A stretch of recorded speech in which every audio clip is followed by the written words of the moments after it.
RMC, 6h, 9h, Bourdin Direct.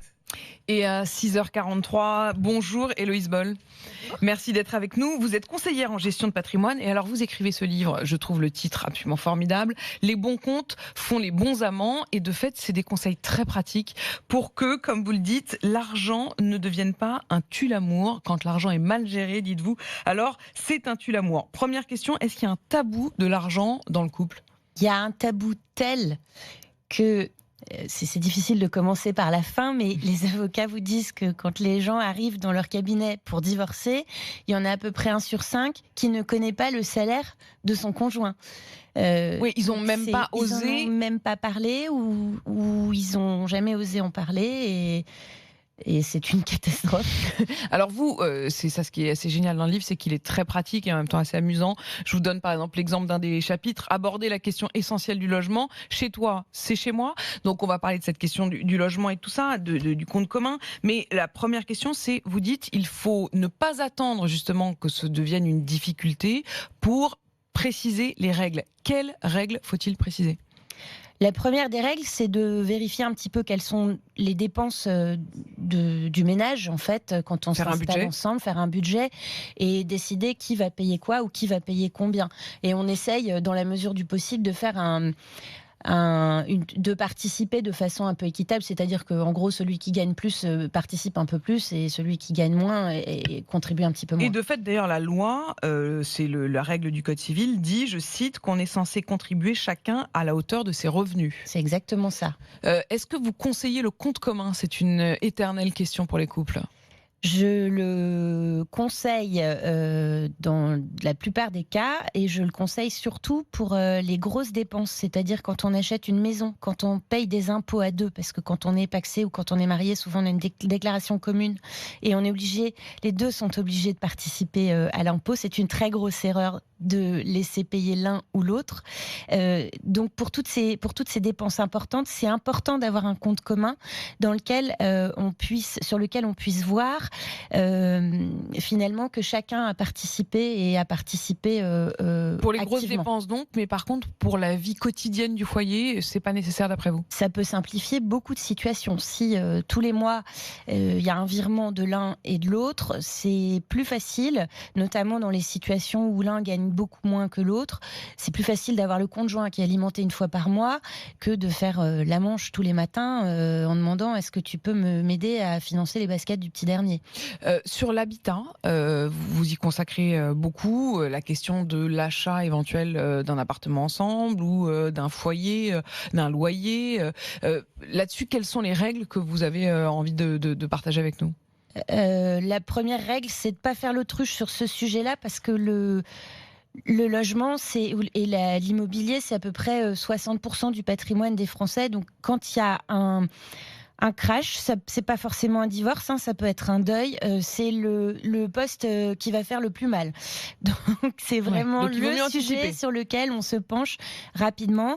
Le conseil, si on achète à deux, c'est bien d'écrire et d'insister auprès des notaires pour qu'ils écrivent les apports de chacun dans la partie apport financier, si on a eu la chance de pouvoir avoir un petit apport en plus du crédit. Et le deuxième conseil, c'est d'avoir un crédit immobilier qui est remboursé assez scrupuleusement par les deux. De pas se lancer dans un système où madame paye le crédit et monsieur paye les courses ou l'inverse, parce qu'il y a des situations, et notamment chez les gens qui vivent en union libre, où ça peut être très très dangereux. Parce que finalement, qu'au final, ils ne sont pas propriétaires, le crédit immobilier peut revendiquer une créance auprès de celui qui a payé le quotidien, les courses. Et donc ça, c'est une grave erreur. Il faut que les deux participent. Au remboursement. De l'emprunt. Vous dites qu'il vaut mieux préférer, je cite, l'équilibre plutôt que l'égalité. Si on recherche l'égalité, pour le coup, ça va crisper tout le monde ? Ça va crisper tout le monde, surtout dans les situations où les revenus sont un peu déséquilibrés, parce que finalement, si on paye tout 50-50, à la fin fin du mois, dans les couples où on a la chance d'avoir une petite épargne, il y en a un qui va épargner beaucoup et l'autre quasiment rien. Donc au final, ça crée une injustice. Il y a une question qui se pose à tous ceux qui décident de se marier, c'est celle du contrat. Est-ce qu'il faut faire un contrat? Est-ce qu'il faut rester en communauté de biens? Qu'est-ce que vous conseillez? Je préfère le contrat de mariage en séparation de biens, notamment pour ceux qui travaillent. Vous n'êtes pas trop pour le risque, on sent quand même. Non, je suis pas pour je suis pour les situations qui sont claires. Or, le contrat par défaut, qui est la communauté réduite aux acquêts, est un contrat où une situation un régime matrimonial. Qui est adopté par environ 80% des couples encore aujourd'hui. Mais le problème, c'est que sur ces 80% des couples, il y en a quasiment 100% qui ne savent pas ce que ça veut dire. Et qui Alors, qu'est-ce que ça veut dire? Qu'au moins ceux qui nous écoutent ce matin sachent désormais ce que ça veut dire précisément. Alors, je vais vous donner un exemple. Tout ce que vous gagnez après votre mariage et à partir de la date du mariage en communauté réduite aux acquêts est commun. Si vous avez acheté un studio avant de vous marier et que vous continuez à rembourser un crédit immobilier pour ce studio, eh bien tous les remboursements que vous effectuez à partir de la date du mariage, ils sont communs. Donc le studio, même si vous l'avez acheté avant et même si vous continuez vous-même à rembourser, il devient un studio qui appartient aux deux. En tout cas, vous avez une dette auprès de la personne avec laquelle vous êtes marié. D'accord. Donc ça, j'imagine que les gens ne réalisent absolument pas qu'en ne faisant pas de contrat, ils sont sous ce régime-là. Oui, et qu'ils se mettent parfois dans une situation dont ils ne maîtrisent pas les tenants et les aboutissants. C'est la même chose quand on crée une société. Si vous créez une société après la date de votre mariage, la valeur de la société est commune. Donc, si vous divorcez ou si votre conjoint meurt, par exemple, alors que c'est votre société, il faut donner à la succession la moitié de la valeur de votre société. Ça amène à des situations très compliquées. Situations très compliquées. Merci beaucoup, Héloïse Boll.